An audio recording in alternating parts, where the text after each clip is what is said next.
Welcome to my YouTube channel. आज हम पढ़ने वाले हैं chemical reactions and equations.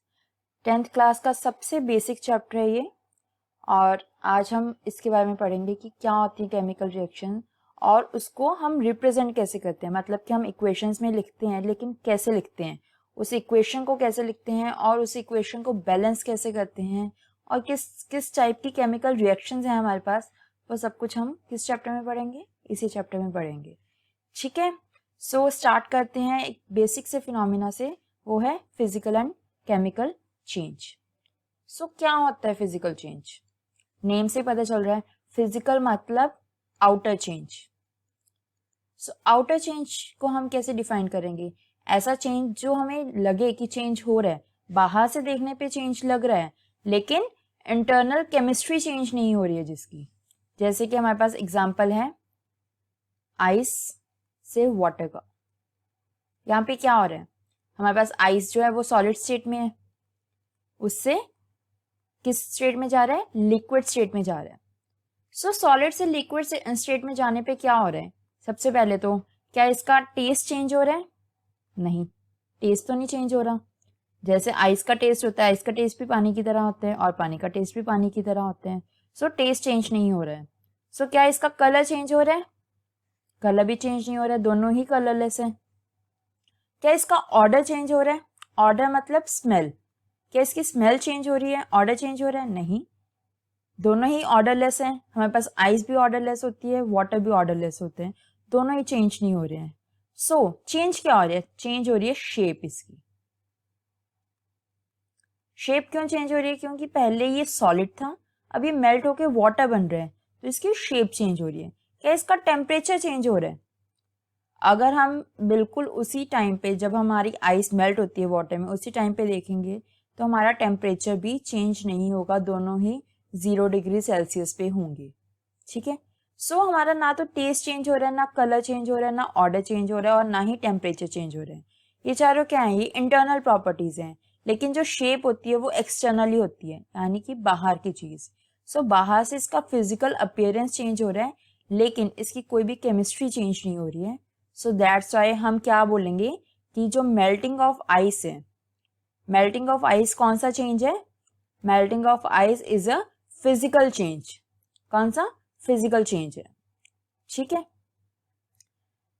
Next हमारे पास एग्जांपल है दूसरी, burning of would. Burning of would में क्या होता है? बर्निंग ऑफ वुड पे हम एक वुड का पीस लेते हैं, उसको हम बर्न कर रहे हैं। ठीक है, बर्न करने के बाद वो क्या होगा? वो कोल बन जाएगा, ऐश बनेगी और स्मोक आएगा। ये 3 चीजें होती हैं मैक्सिमम। या तो वो कोल में कन्वर्ट हो जाता है, या फिर बिल्कुल ऐश, राख बन जाती है, या फिर उसमें से धुआं होता है, स्मोक होते हैं। तो आप ये बताइए, जो स्मोक है, क्या आप उसको फिर से वुड में चेंज कर सकते हैं? क्या स्मोक की कुछ स्मेल होती है? बिल्कुल, स्मोक की स्मेल होती है। स्मोक से हमें सफोकेशन भी होती है, उसकी स्मेल भी होती है। क्या स्मोक वुड का टेम्परेचर चेंज हो रहा है? बिल्कुल, टेम्परेचर चेंज हो रहा है, क्योंकि उसको हम बर्न कर रहे हैं तो हाई टेम्परेचर पे जा रहे हैं। क्या इसकी शेप चेंज हो रही है? बिल्कुल, शेप तो चेंज हो ही रही है। क्या इसका टेक्सचर चेंज हो रहा है? टेक्सचर मतलब कि जो वुड था हमारा बिल्कुल सॉलिड स्टेट में था, उसके बाद ये ऐश में कन्वर्ट हो रहे हैं। क्या इसका टेक्सचर चेंज हो रहा है? क्या इसको हम रिवर्स कर सकते हैं इसी चीज में? जैसे हम वाटर को तो आइस में रिवर्स कर सकते हैं ना, उसको फ्रीज करके। ठीक है, लेकिन क्या हम ऐश को, स्मोक को, कोल को फिर से वुड में चेंज कर सकते हैं? नहीं चेंज कर सकते। तो इसमें क्या हो रहा है? इसकी केमिस्ट्री चेंज हो रही है, इसका केमिकल कॉम्पोजिशन चेंज हो रहा है, केमिकल कॉम्पोजिशन चेंज हो रहा है। ये हमारा क्या हो जाएगा? Chemical change. इतनी सी बात क्लियर हुई है सबसे पहले तो, कि केमिकल चेंज क्या होता है और फिजिकल चेंज क्या होता है। इस चैप्टर में सबसे बेसिक चीज यही है कि हमें फिजिकल चेंज और केमिकल चेंज के बीच में डिफरेंस पता होना चाहिए। हमारे चैप्टर का नाम है chemical reaction and equation. Chemical reaction क्या होगी? जिन सब्सटेंसेस में केमिकल चेंजेस आ रहे हैं, वो चेंजेस को रिप्रेजेंट करने के लिए जो इक्वेशन लिखी जाएगी, उस इक्वेशन को हम केमिकल इक्वेशन बोलते हैं, और उस प्रोसेस में जो रिएक्शन हो रही है उसको हम केमिकल रिएक्शन बोलते हैं। ठीक है, सो chemical reaction and chemical equation क्या बताती है हमें, जो भी हमारे पास केमिकल चेंज वाला प्रोसेस हो रहा है उसमें किस तरह से चेंज आ रहा है, उसको अगर हमने लिखना हो, उसको हमने रिप्रेजेंट करना हो एक इक्वेशन की फॉर्म में, तो हम क्या लिखते हैं कि ये केमिकल इक्वेशन है, इस इक्वेशन के मुताबिक यहाँ पे चेंज आ रहा है। ठीक है, सो एक डेफिनेशन देखते हैं केमिकल एंड फिजिकल चेंज का। केमिकल चेंज क्या होता है? अ केमिकल रिएक्शन, यहाँ पे क्या हो रही है? केमिकल रिएक्शन हो रही है जहाँ पे न्यू प्रोडक्ट्स बन रहे हैं, बिल्कुल नए प्रोडक्ट्स बन रहे हैं। मान लीजिए ए और बी है, ए प्लस बी है, उससे सी बन रहा है। सी एक बिल्कुल न्यू प्रोडक्ट है जो ए और बी से बिल्कुल डिफरेंट है। ठीक है, वही फिजिकल चेंज में क्या होता है? फिजिकल चेंज में matter changes form but not the chemical identity, कि मैटर का क्या हो रहा है? फॉर्म चेंज हो रही है, उसकी शेप चेंज हो रही है, बट केमिकल आइडेंटिटी नहीं चेंज हो रही। केमिकल आइडेंटिटी का मतलब उसका केमिकल फार्मूला चेंज नहीं हो रहा है, उसकी केमिकल स्ट्रक्चर चेंज नहीं हो रहा है, उसकी केमिस्ट्री चेंज नहीं हो रही है। ठीक है, सो फिजिकल चेंज में हमारे पास क्या क्या एग्जाम्पल है? फिजिकल चेंज में हमारे पास फर्स्ट एग्जाम्पल है मेल्टिंग, जो मैंने अभी आपको बताई कि आप आइस को वाटर में कन्वर्ट कर सकते हो, तो इसमें सिर्फ फॉर्म चेंज हो रही है। नेक्स्ट एग्जाम्पल है हमारे पास श्रेडिंग। श्रेडिंग का क्या मतलब होता है? आपने देखा होगा श्रेडर्स होते हैं जिसमें आप पेज डालो, मान लीजिए ये पेज है, तो उसके ना इस तरह ना स्ट्रिप्स बन जाते हैं पतले पतले, जब वो श्रेडर से निकलते हैं ना ऐसे पतले पतले स्ट्रिप्स बन जाते हैं। तो आप नॉर्मली भी सोचो कि अगर आप एक पेज को बहुत सारे छोटे छोटे हिस्सों में डिवाइड कर दो, छोटे छोटे पार्ट्स में, बिट्स ऑफ पेपर में डिवाइड कर दो, क्या उस पेपर का कुछ भी चेंज होगा शेप के अलावा? मतलब एक पहले एक बड़ा स्क्वायर शेप पेपर था, तो अब अलग अलग शेप्स में कन्वर्ट हो जाएगा जब वो बिट्स में कन्वर्ट होगा। लेकिन क्या पेपर का कलर चेंज हो जाएगा? क्या पेपर वाइट से ग्रीन बन जाएगा? पेपर को अगर हम किसी श्रेडर में डालते हैं या पेपर के हम छोटे छोटे टुकड़े कर देते हैं, क्या उसका कलर चेंज होगा? नहीं, उसका कलर चेंज नहीं होगा, सिर्फ क्या होगा? उसकी शेप चेंज होगी। ना ही उसका कलर चेंज होगा, ना ही उसका टेम्परेचर चेंज होगा, और ना ही उसमें से कोई ऑर्डर आएगा। ऑर्डर मतलब कोई स्मेल, किसी तरह की कोई स्मेल आएगी, सिर्फ उसकी क्या हो रही है? शेप चेंज हो रही है। और हमने क्या पढ़ा था कि जिसकी शेप चेंज होती है वो क्या होता है? फिजिकल चेंज होते हैं, और जिसमें केमिकल कॉम्पोजिशन चेंज होती है वो क्या होता है? केमिकल चेंज होते हैं। ठीक है, नेक्स्ट हम बॉइलिंग की एग्जांपल ले रहे हैं। बॉइलिंग में मान लीजिए आप वाटर को बॉयल कर रहे हैं। वाटर को बॉयल करने से क्या बनेंगे? वेपर्स बनेंगे। उसी वेपर्स को अगर हम एक कह सकते हैं, अगर हम एक लिड वाला पोट लेते हैं, जैसे इस पे लिड लगा हुआ है ना, यहाँ पे ये देखिए स्मोक्स बन रहे हैं, यहाँ पे वेपर्स बन रहे हैं। ठीक है, तो अगर हम इसको लिड से कवर कर देंगे तो वो किस में कन्वर्ट हो जाएंगे? कंडेंस होके फिर से ड्रॉपलेट्स में कन्वर्ट हो जाएंगे जब वो थोड़ा सा कूल हो जाएगा, थोड़ा सा ठंडा हो जाएगा। पहले टेम्परेचर ज़्यादा होने की वजह से वेपर्स में कन्वर्ट हो रहे हैं, लेकिन कूल होने के बाद वो फिर से लिक्विड स्टेट में कन्वर्ट हो जाएंगे। तो यहाँ पे क्या हो रहा है? यहाँ पे स्टेट चेंज हो रहा है। क्या वेपर का कोई स्पेशल ऑर्डर होता है? नहीं, क्योंकि पानी जो है वो ऑर्डरलेस है, वाटर ऑर्डरलेस है, तो वेपर का भी कोई ऑर्डर नहीं होते हैं। क्या उनका कुछ कलर होता है? ऐसा तो नहीं है कि पानी जो है हमारा, जो वाटर है वो हमारा कलरलेस है और हमारे पास वेपर ग्रीन कलर के बन जाए, ऐसा तो नहीं होता ना। वेपर्स भी कलरलेस ही होंगे ना उसके। तो हमारे पास क्या हो रही है? यहाँ पे सिर्फ स्टेट चेंज हो रहा है। ठीक है, नेक्स्ट एग्जांपल है चॉपिंग का। चॉपिंग में मान लीजिए आपने एक टोमेटो ले लिया। ठीक है, टोमेटो का कलर कौन सा होता है? रेड कलर का होता है। उसको हमने छोटे छोटे पीसेस में चॉप कर लिया। ठीक है, चॉप पोटैटो ले लिया, उसको चॉप कर दिया हमने। ठीक है, चॉप का मतलब होता है इसको काट दिया, ठीक है, चाकू से। ठीक है, तो हमने नाइफ से इसको चॉप कर लिया। उसके बाद क्या होगा? जो छोटे छोटे टुकड़े बनेंगे, क्या उनका कलर चेंज हो जाएगा? क्या वो रेड से ग्रीन हो जाएंगे? नहीं, वो रेड ही रहेंगे, रेड कलर के रहेंगे। उनका टेस्ट चेंज हो जाएगा? बिल्कुल भी नहीं। अगर आप एक नॉर्मल टोमेटो खाते हो और आप एक चॉप टोमेटो खाते हो, क्या उन दोनों में कोई टेस्ट का चेंज होता है? बिल्कुल भी नहीं होता ना। चेंज क्या हो रहा है? शेप। पहले वो एक राउंड शेप में था, अब वो छोटे छोटे पीसीज में अलग अलग इरेगुलर शेप में आ गया और कोई भी चेंज नहीं आता। सो ये सारे किसके एग्जाम्पल हैं? ये सारे हैं फिजिकल चेंज के एग्जाम्पल। ठीक है, केमिकल चेंज को देखते हैं। केमिकल चेंज में मैंने आपको बर्निंग ऑफ वुड का तो बता ही दिया अभी, ठीक है।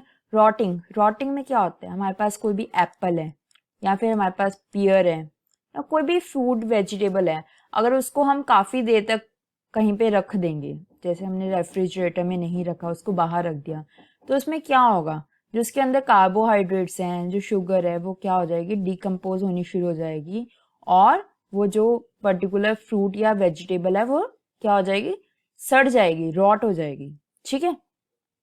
तो यहाँ पे क्या हो रहा है, केमिकल कॉम्पोजिशन चेंज हो रहा है ना, एप्पल या पियर की शेप नहीं चेंज हो रही है यहाँ पे, लेकिन उसका केमिकल कॉम्पोजिशन चेंज हो रहा है, उसका कलर चेंज हो रहा है, वो ग्रीन से या रेड से क्या हो रहा है, ब्राउन में कन्वर्ट हो रहा है। तो इस चीज को हम क्या बोलते हैं कि यहाँ पे केमिकल चेंज हो रहा है, ठीक है। नेक्स्ट है हमारे पास रस्टिंग। रस्टिंग हमने कहाँ पे देखी है, आयरन में। आयरन के अगर हम गेट्स देखें, आयरन के हम नेल्स देखें, आयरन नेल्स होते हैं, जैसे आयरन नेल बना हुआ है, ठीक है, तो उस सब पे जंग लग जाती है। क्या लग जाती है, जंग लग जाती है। तो वो जंग क्या होती है, जंग को हम इंग्लिश में बोलते हैं रस्ट। ये किसकी प्रेजेंस में होती है, ये वाटर और एयर की प्रेजेंस में होती है। वाटर और एयर की प्रेजेंस में इस पे एक लेयर बन जाती है और उस लेयर को हम बोलते हैं रस्ट, जिसकी वजह से जो आयरन नेल है, जो आयरन है, वो रस्ट में कन्वर्ट हो जाता है, ठीक है। तो यहाँ पे क्या आ रहा है, यहाँ पे केमिकल चेंज हो रहा है, वो हमेशा के लिए चेंज हो रहा है, उसको हम फिर से आयरन में कन्वर्ट नहीं कर सकते, जो रस्ट बन गया वो बन गया, ठीक है। तो यहाँ पे क्या हो रहा है, केमिकल कॉम्पोजिशन चेंज हो रही है, किसकी, आयरन नील की। नेक्स्ट है हमारे पास डाइजेशन। डाइजेशन का तो सबको पता होता है। डाइजेशन में क्या होता है कि सबसे पहले हम खाना खाते हैं, वो हमारे स्टमक में जाता है, स्टमक में HCl रिलीज होते हैं, एंजाइम्स होते हैं, तो वो सारे क्या करते हैं, फूड को डाइजेस्ट करते हैं, जिसकी वजह से अलग अलग न्यूट्रिएंट्स जो है, विटामिन जो है, वो स्पेसिफिक फंक्शंस परफॉर्म करते हैं, स्पेसिफिक जगह पे जाते हैं, ब्लड स्ट्रीम में जाते हैं, तो वो पूरे फूड के अलग अलग कंपोनेंट्स अलग अलग जगह चले जाते हैं।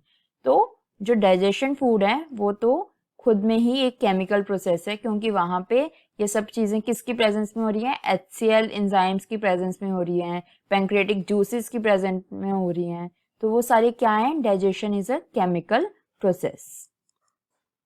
यहाँ पे शेप तो चेंज होती है, उसका स्ट्रक्चर चेंज हो जाता है, उसकी केमिकल कॉम्पोजिशन चेंज हो जाती है पूरी, ठीक है। सो केमिकल एंड फिजिकल चेंज में डिफरेंस समझ आ गया कि केमिकल चेंज क्या होती है एंड फिजिकल चेंज क्या होता है, ठीक है। नेक्स्ट, हमें कैसे पता चलता है कि केमिकल रिएक्शन हो रही है।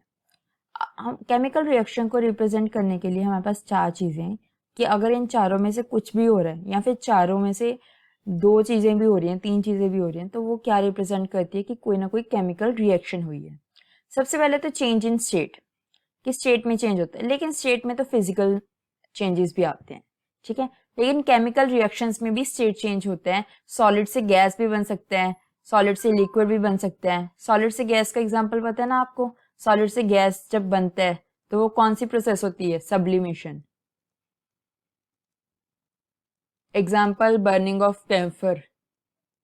कैम्फर पता है, मुश्क कपूर, इसकी बर्न करते हैं तो वो सीधा सॉलिड से गैस में कन्वर्ट हो जाता है, ये प्रोसेस को हम सब्लिमेशन कहते हैं, ठीक है। सॉलिड से लिक्विड में कन्वर्ट हो सकते हैं, ठीक है, लिक्विड से सॉलिड में कन्वर्ट हो सकते हैं, तो ये इंटर कन्वर्शन होती रहती है, ठीक है।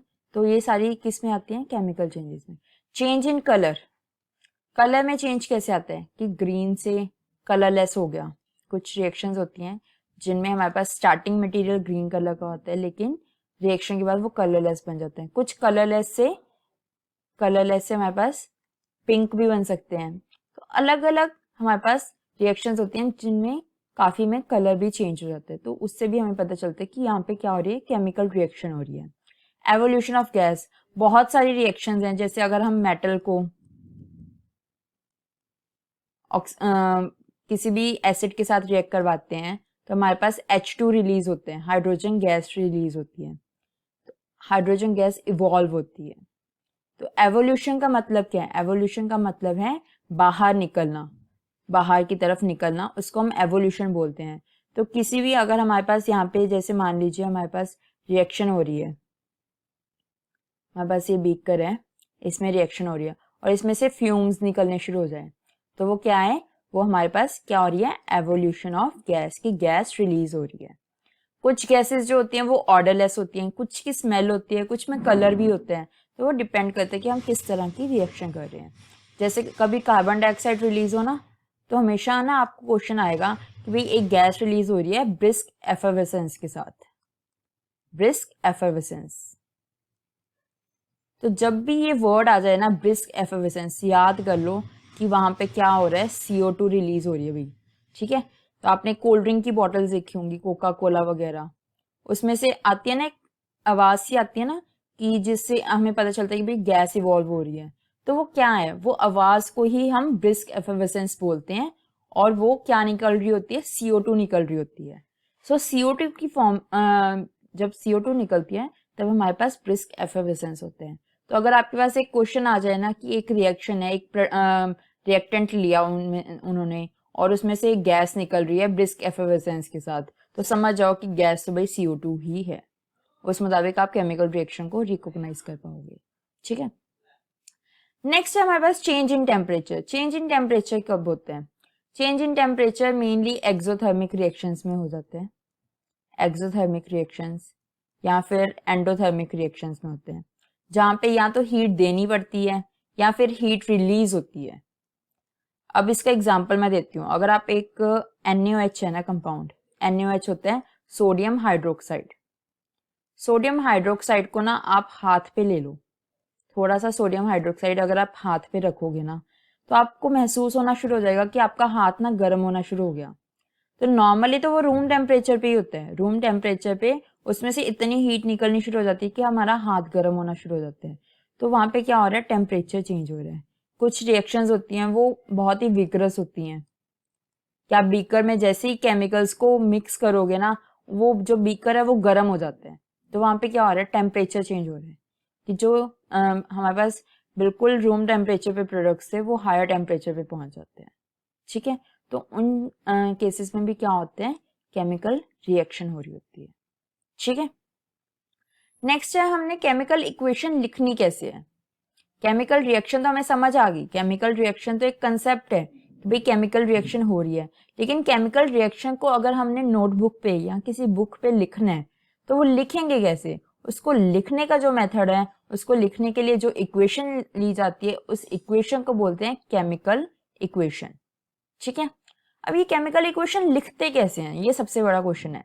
तो ठीक है, तो सबसे पहले तो जानते हैं कि रिएक्टेंट और प्रोडक्ट क्या होते हैं, ठीक है।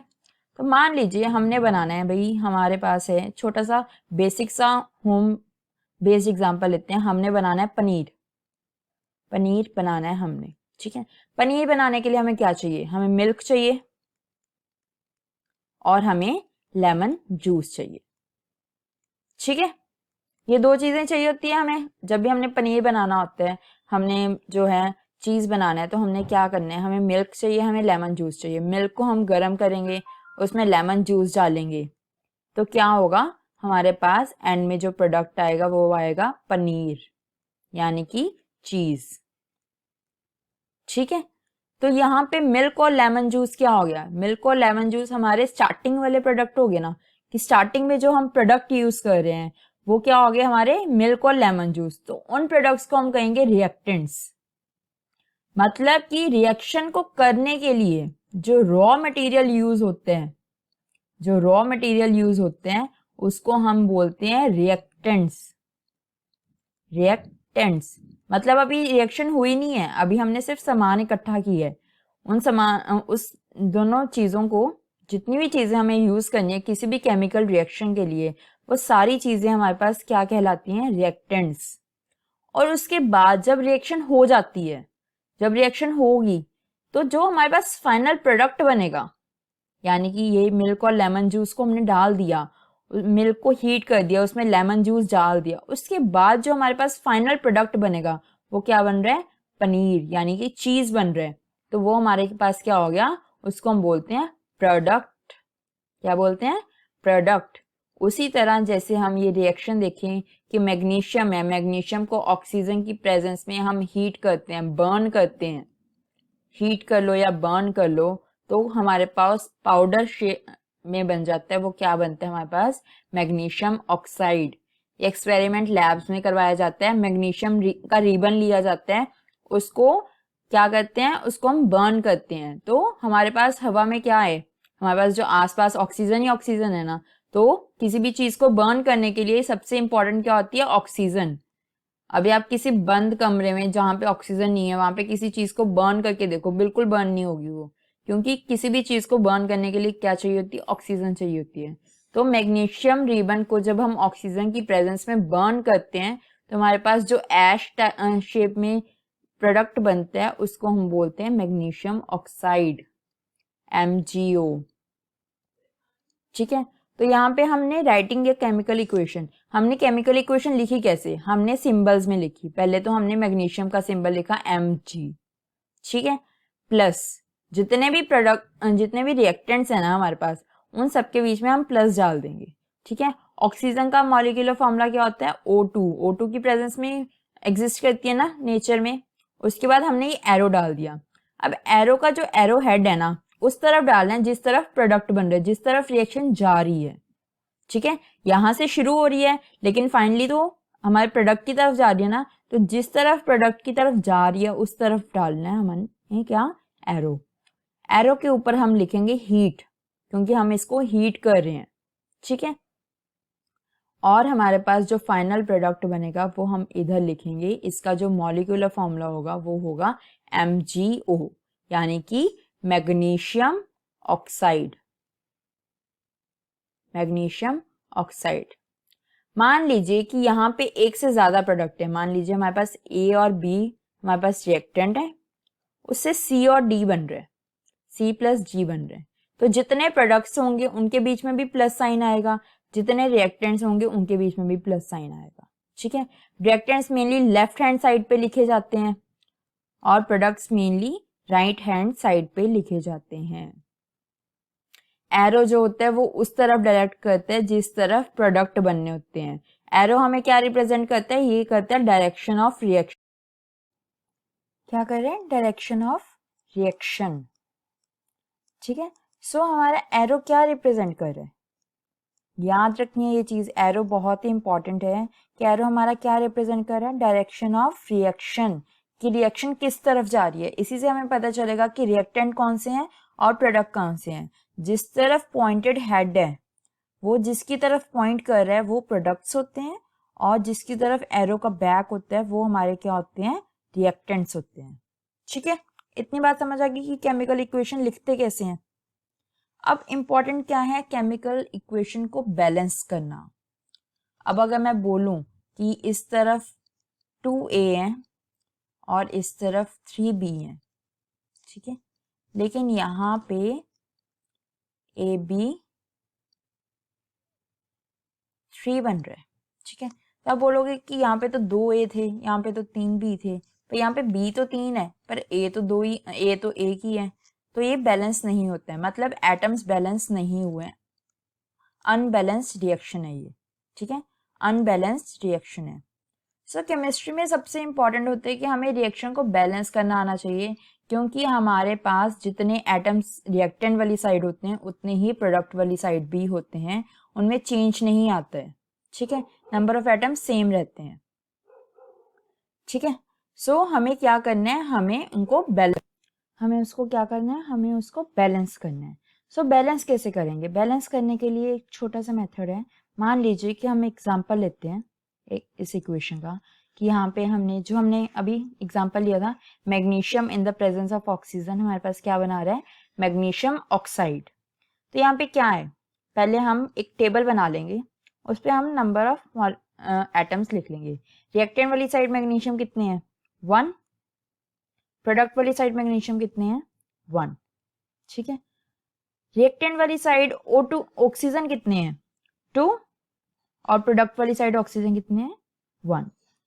अब बैलेंस का मतलब क्या होता है कि रिएक्टेंट वाली तरफ जितने हमारे पास मॉलिक्यूल्स हैं, जितने एटम्स हैं अलग अलग एलिमेंट के, टोटल नहीं देखना, अलग अलग एलिमेंट का देखना है कि अलग अलग एलिमेंट के जितने एटम्स हैं उतने ही प्रोडक्ट वाली साइड होने चाहिए। अभी Mg तो ठीक है, जो मैग्नीशियम है वो तो सेम है, लेकिन ऑक्सीजन को तो बैलेंस करना पड़ेगा ना। तो पहला स्टेप क्या होता है? पहला स्टेप होता है कि आप जो भी हमारे पास रिएक्टेंट है ना, उसको आप एक बॉक्स में डाल दो, ठीक है, उसके आसपास बॉक्सेस बना दो। जो हमारे पास ड्रॉ इक्वेशन बनी हुई है ना, नॉर्मल इक्वेशन बनी हुई है जिसको हमने बैलेंस करना है, सबको बॉक्सेस में कन्वर्ट कर दो।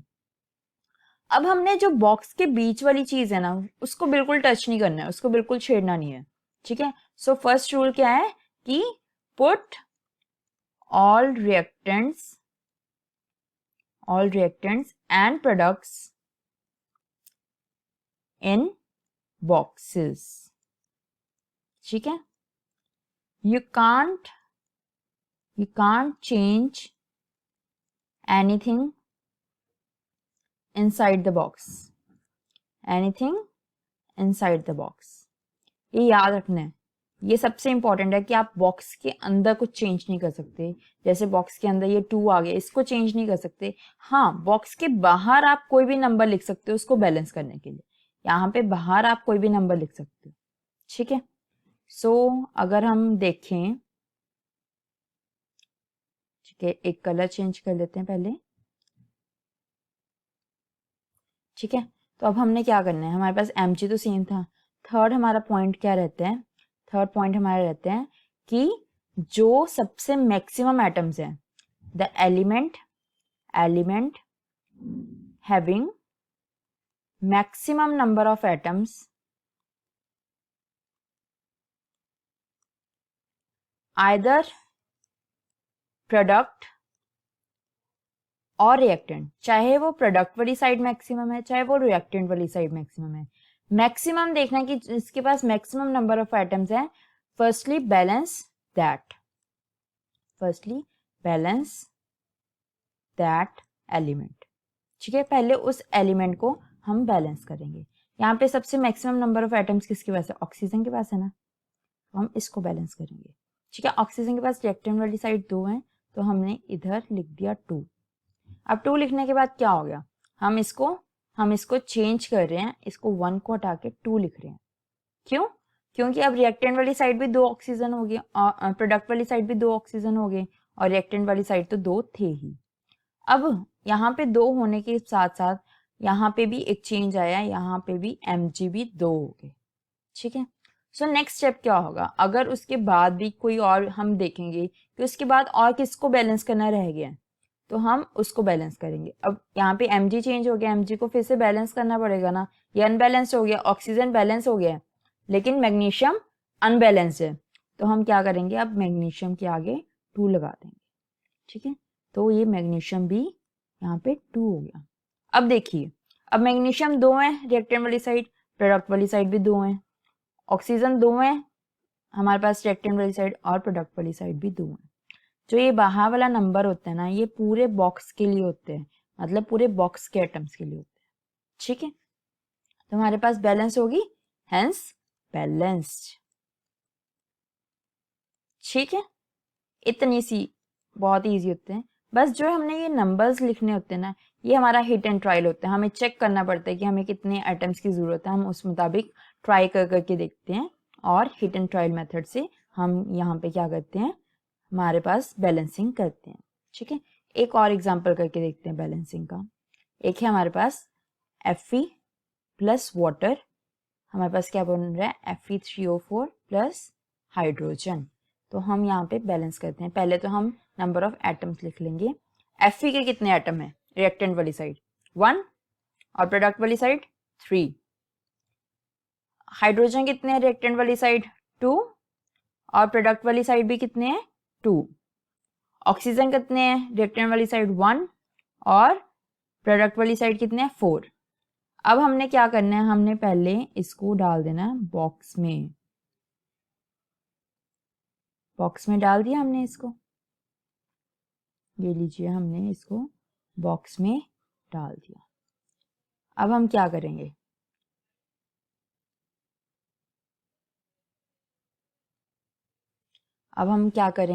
हम यहाँ पे बैलेंस करना शुरू करेंगे। सबसे पहले हम किसको बैलेंस करेंगे? ऑक्सीजन को बैलेंस करेंगे।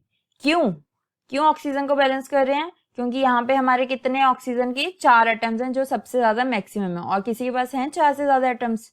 नहीं है ना। तो हम सबसे पहले ऑक्सीजन को बैलेंस करेंगे। सो हमने यहाँ पे लिख दिया 4। ठीक है, तो हमारे पास अब क्या बन गया, अब हमारे पास एक नया टेबल बनाएंगे। मैं यहीं पे करेक्ट कर रही हूँ। तो यहाँ पे हमारे पास रिएक्टेंट वाली साइड क्या हो गए, 4 ऑक्सीजन हो गए और हाइड्रोजन्स कितने हो गए, 8 हो गए। 8 कैसे हो गए, ये जो बाहर वाला नंबर होता है और ये जो फुट पे पड़ा है ना, ये मल्टीप्लाई हो जाता है। 4 इंटू 2 मतलब 4H2, 4H2, H2, H2, H2 और H2, 4 हो गए ना। तो 2 और 2 4 और 2 6 और 2 8। तो ये 4 का मतलब होता है कि ये 4 यूनिट्स हैं पूरे जो हमारे कंपाउंड के। हमारे पास हाइड्रोजन कितने हो गए, 8 हो गए और प्रोडक्ट वाली साइड कितने थे, हाइड्रोजन 2। अब ऑक्सीजन तो बैलेंस हो गया। अब देखो इसके बाद वाले जो 2 एलिमेंट्स बचे हैं उनमें से मैक्सिमम नंबर ऑफ एटम्स किसके पास है, हाइड्रोजन के पास है ना।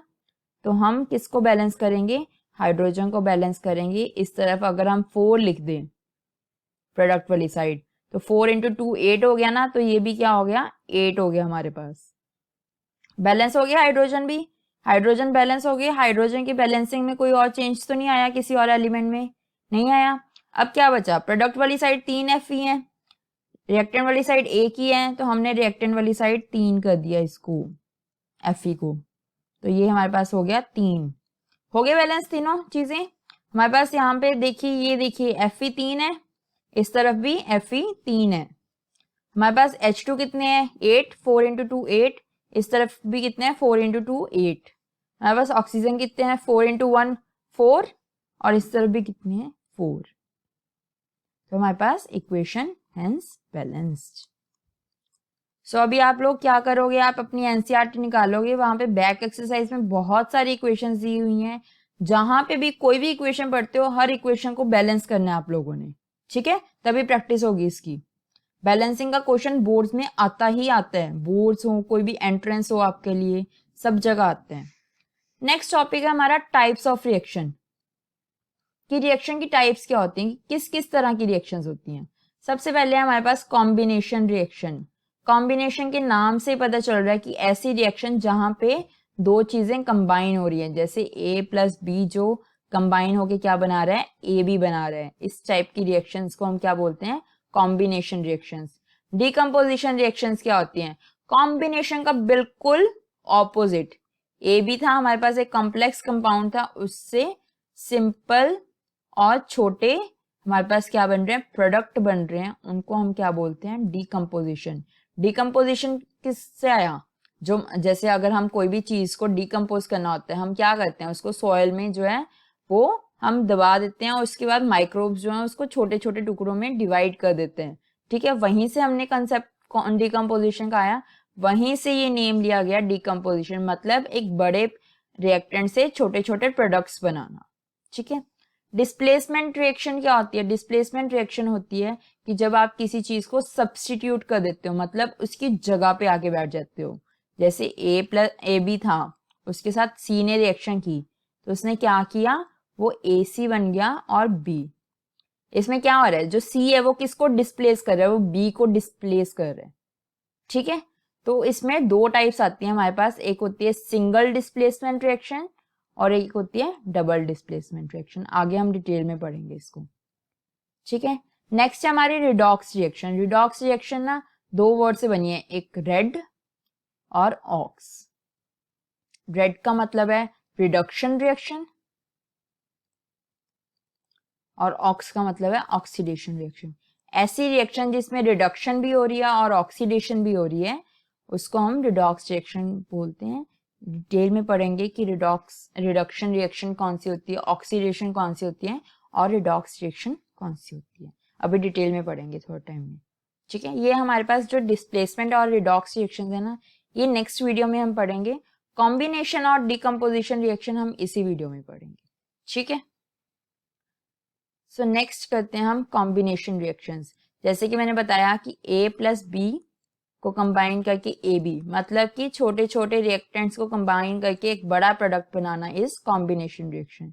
जैसे हमारे पास यहाँ पे क्या है, कैल्शियम ऑक्साइड है, कैल्शियम ऑक्साइड वाटर के साथ रिएक्ट करके क्या बनाता है, कैल्शियम हाइड्रोक्साइड, और साथ में क्या हो रही है, हीट रिलीज हो रही है। ठीक है, सो यहाँ पे क्या हो रहा है कि दो छोटे छोटे रिएक्टेंट थे, वो मिलके क्या बना रहे हैं, एक बड़ा प्रोडक्ट बना रहे हैं। So this is a kind of combination reaction. Next है हमारा burning of coal. Burning of coal, coal किसका बना होता है, coal is a pure form of carbon, carbon का फॉर्म होता है ना, और उसको ऑक्सीजन की प्रेजेंस में बर्न करना। बर्न करने का मतलब क्या है, मैंने अभी बताया था ना कि आपको कंबस्टन रिएक्शन, जो कंबस्टन होती है, जो बर्निंग होती है, वो किसकी प्रेजेंस में होती है, ऑक्सीजन की प्रेजेंस में होती है ना। सो कोई भी रिएक्शन जहाँ पे बर्निंग वर्ड आ गया वहां पे ऑक्सीजन आएगा ही आएगा। ठीक है, तो कार्बन को ऑक्सीजन की प्रेजेंस में अगर हम बर्न करेंगे तो वो हमारे पास क्या बन जाते हैं, कार्बन डाइऑक्साइड यानी कि CO2। CO2 हमने और कहाँ पढ़ा है, CO2 को हम क्या करते हैं, एक्सेल करते हैं, रेस्पिरेशन करते टाइम एक्सेल करते हैं ना। और कहाँ पे पढ़ा हमने CO2, प्लांट्स इसको इनहेल करते हैं, प्लांट्स इसको इनहेल करते हैं। जैसे हमारे लिए ऑक्सीजन नेसेसरी है, प्लांट्स को CO2 चाहिए होती है। ठीक है, नेक्स्ट है formation of water. Formation of water का क्या मतलब है कि हम H2 और O2 की रिएक्शन करवा के क्या कर रहे हैं, H2O बना रहे हैं यानी कि वाटर बना रहे हैं। अभी ये रिएक्शन बैलेंस्ड नहीं है, ये रिएक्शंस बैलेंस्ड नहीं है, तो आपका होमवर्क ये भी है कि आपको ये सारी रिएक्शंस बैलेंस करनी है। ठीक है, ये रिएक्शन को बैलेंस करना है और बैलेंसिंग की प्रैक्टिस भी करनी है। ठीक है, सो हाइड्रोजन और ऑक्सीजन किससे क्या बनते हैं, वाटर बनते हैं। ये भी हमारे पास क्या होगी, कॉम्बिनेशन, दो छोटे छोटे मॉलिक्यूल से उससे एक कंपाउंड बन रहा है, एक बड़ा प्रोडक्ट बन रहा है, कॉम्प्लेक्स प्रोडक्ट बन रहा है। इसी टाइप की रिएक्शन को हम क्या बोलते हैं, कॉम्बिनेशन रिएक्शन बोलते हैं। ठीक है, नेक्स्ट है हमारा डिकम्पोजिशन रिएक्शन। डिकम्पोजिशन रिएक्शंस कौन सी होंगी, जहाँ पे एक कम्प्लेक्स प्रोडक्ट, मान लीजिए हमारा ये कम्प्लेक्स प्रोडक्ट है, इससे हमारे छोटे छोटे प्रोडक्ट्स बन रहे हैं, उसको हम क्या बोलेंगे, डिकम्पोजिशन रिएक्शन। डिकम्पोजिशन वर्ड से ही क्या समझ आ रहा है कि छोटे छोटे टुकड़ों में डिवाइड करना। हमने बायो में पढ़ा हुआ है ना वर्ड डिकम्पोजिशन, जहाँ पे माइक्रोब्स जो हैं वो किसी भी डेड एनिमल को या डेड प्लांट को, बड़े डेड एनिमल या डेड प्लांट को छोटे छोटे बिट्स में डिवाइड कर देते हैं, डिकम्पोज कर देते हैं और उससे मैन्योर बना देते हैं। ठीक है, उसी तरह केमिस्ट्री में एक बड़े प्रोडक्ट से छोटे, बड़े रिएक्टेंट से छोटे छोटे प्रोडक्ट्स बनाना is called decomposition reaction. So हमारे पास अभी क्या हो रहा है, हमारे पास क्या हो रही है, डिकम्पोजिशन रिएक्शन आ रही है। ठीक है, सो डिकम्पोजिशन के बारे में मैंने आपको इतना तो बता दिया, just a second.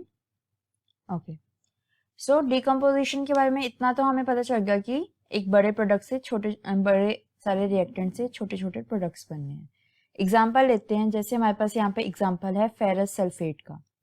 Ferrous sulphate से क्या बन रहा है, फेरस सल्फेट से फेरिक ऑक्साइड बन रहा है। Ferric oxide will be in solid state और ये दोनों SO2 and SO3 are gases, और ये भी हमारा सॉलिड है। तो फेरस सल्फेट से क्या बन रहा है, फेरिक ऑक्साइड बन रहा है और sulphur dioxide and sulphur trioxide बन रहे हैं। तो इसका क्या मतलब हुआ, इसका मतलब हुआ कि एक बड़ा सा हमारे पास रिएक्टेंट था, उससे छोटे छोटे प्रोडक्ट्स बन रहे हैं। So this is a decomposition reaction. ठीक है, और यहाँ पे जो है हमारे पास स्टेट भी चेंज हो रही है और हमारे पास केमिकल फॉर्मूला भी चेंज हो रहा है, तो this is definitely a chemical reaction. ठीक है, नेक्स्ट हमारे पास आता है लाइमस्टोन का एग्जांपल। लाइमस्टोन किस में कन्वर्ट हो रहा है, क्विक लाइम में, यानी कि कैल्शियम ऑक्साइड और कार्बन डाइऑक्साइड। कार्बन डाइऑक्साइड का मैंने क्या बताया था, ब्रिस्क एफर्वेसेंस। ब्रिस्क एफर्वेसेंस का मतलब जैसी आवाज, जैसे हमें कोल्ड ड्रिंक की बोतल से आवाज आती है ना जब हम पहली बार उसको खोलते हैं, हमें लगता है कि भाई गैस निकल गई है, तो वो जैसी आवाज आती है ना, वैसी उसी आवाज को हम क्या बोलते हैं, ब्रिस्क एफर्वेसेंस बोलते हैं। और ये आवाज पर्टिकुलरली CO2 के लिए है। CO2 ही ऐसी आवाज निकालता है जब वो रिलीज होते हैं, जब वो एवोल्यूट होते हैं, एवोल्यूशन ऑफ गैस होती है, एवोल्यूशन ऑफ CO2 होता है। ठीक है, तो इस रिएक्शन में भी क्या होगा, CO2 की एवोल्यूशन हो रही है। सो ये दोनों किसकी एग्जांपल्स हैं, डिकम्पोजिशन रिएक्शन की। क्या हो रहा है, एक बड़े सारे रिएक्टेंट से क्या बन रहे हैं, छोटे छोटे प्रोडक्ट्स बन रहे हैं। ठीक है, नेक्स्ट है, ये है आपके लिए प्रैक्टिस के लिए कुछ क्वेश्चंस, आपको इन क्वेश्चंस को बैलेंस करना है। साथ में आपको NCERT के पीछे काफी सारे बैलेंसिंग के लिए क्वेश्चंस दिए हुए हैं, वो सारे क्वेश्चंस को भी आपने बैलेंस करना है। ठीक है, सो बैलेंस करने का मैंने आपको मेथड बताया था, बॉक्सेस में डालिए, नंबर ऑफ एटम्स गिनी है और जिसके सबसे ज्यादा एटम्स हैं उसको क्या करना है आपने बॉक्स में लिख के उसको सबसे पहले बैलेंस करना है, बिल्कुल। और यहाँ पे आप इस बात का ध्यान रखिए, कई बच्चे ना बहुत गलती कर देते हैं, उनको ये नहीं पता होता कि जो कैल्शियम का सिंबल है ना वो टोटल Ca है। C और A अलग अलग सिंबल नहीं है, ये पूरा एक ही सिंबल है। तो अगर आपको ये चीज में कंफ्यूजन होती है ना कि कौन से सिंबल्स इकट्ठे हैं, कौन से अलग अलग एटम्स हैं, तो ये याद रखिए कि जो भी सिंबल होता है ना, सिंबल का फर्स्ट लेटर हमेशा कैपिटल है। अगर तो आपको ऐसे 2 कैपिटल लेटर्स मिल गए तो मतलब कि अलग अलग एटम्स हैं। अगर वही आपको एक कैपिटल लेटर और एक छोटा एटम मिल गया, छोटा लेटर मिल गया, तो वो सेम है। तो यहाँ पे ये कार्बन है कैपिटल लेटर में और ये ऑक्सीजन है, लेकिन यहाँ पे वही ओ स्मॉल में है तो ये कोबाल्ट का सिंबल है। ठीक है, तो ये चीज याद रखनी है कि अगर स्मॉल लेटर में हो तो वो पीछे वाले लेटर के साथ होगा। तो काफी सारे एलिमेंट्स हैं जैसे एल्युमिनियम, मैग्नीशियम, सब में क्या होता है, पहला लेटर कैपिटल होता है और दूसरा स्मॉल होता है। ठीक है, और ऐसे ही कई एटम्स हैं जैसे HO, ये सिंगल लेटर की फॉर्म में इनके सिंबल्स हैं, कुछ के डबल लेटर की फॉर्म में है। तो इस चीज को याद रखना है और उसमें कंफ्यूज नहीं होना है। तो ये वाला पूरा एक ही सिंबल है, ठीक है, एक ही एटम है, तो इसको हम इकट्ठा ही लिखेंगे। ठीक है, नेक्स्ट वीडियो में हम क्या पढ़ने वाले हैं, नेक्स्ट वीडियो में हम पढ़ने वाले हैं displacement reactions, reduction and oxidation reactions, और बहुत सारे क्वेश्चंस करने वाले हैं। और एक स्पेशल टाइप की रिएक्शन होती है एक्सोथर्मिक एंड एंडोथर्मिक रिएक्शन, ये भी हम नेक्स्ट लेक्चर में पढ़ेंगे। सो गाइस स्टे ट्यून्ड, देखते रहिए वीडियोस, इसको लाइक कीजिए, शेयर कीजिए और सब्सक्राइब कीजिए, और नेक्स्ट वीडियोस के लिए वेट कीजिए। बहुत ही जल्दी आपके लिए इसी चैप्टर की नेक्स्ट वीडियो आएगी जिसमें हम ये चैप्टर कंप्लीट करेंगे और इसके क्वेश्चंस प्रैक्टिस करेंगे। सो सी या, बाय बाय।